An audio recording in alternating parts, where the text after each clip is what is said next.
patty. Magkikita po natin ang First po is banana toffee po.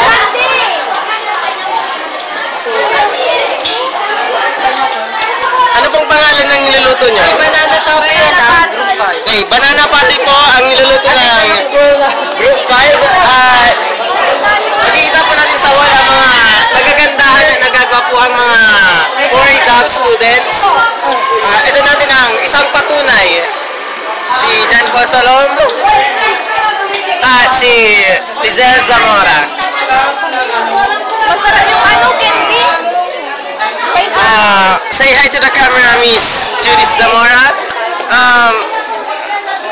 Hello. Hello, Mr. Alcantara. Ano po itong ginawa niyo po dito? Pasensya na po, hindi amin yan. Hindi daw po sa kanila to. Ano po itong ginawa niyo? Ano po to? Okay po, isang makabuluhang panayam mula kay Jeremy D. Guzman. Miss Mr. Gerald Gresha, ano po itong niluluto nyo? Fish fillet with Del Nino. Okay po. Tuyo yun ah, tuyo. Isa po ito daw, fish fillet di Ilnen. Ilenyo. Sa Africa.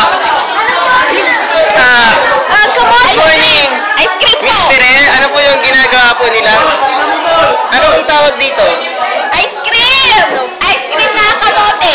Ice cream na kamote. Yes, it's delicious. Kung yung mga bata po, This is sa aking everyone. Ice cream na kamote. Other three. Kumusta po, Miss Rubian, that twin? Ano po tong tawag sa inyong produkto? Ito, tinatawag na mango meatball. Rubian, isa nga. Ano po? Dali lang ha. Ano po? Mango meatballs with Okay. so much, many sibuyas and bawang. Okay, wow. And we have a carne. Carne daw. Mamaya! Hindi pa, kulang pa to. Ano po ang lasa po ng ginawa niyong shake? Lasang banana, lasang chocolate, lasang orange, lahat. Patikim. Yan ako, Ang ito dami na kong po. natikman, grabing sarap. Ako nga, ang dami kong natikman, grabing sarap. Tignan mo ah. Wow. Uy, ang sarap!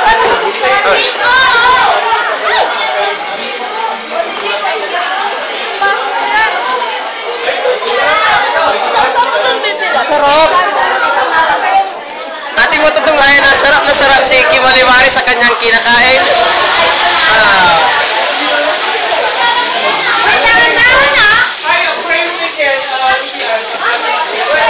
Halukayin mo ng todo.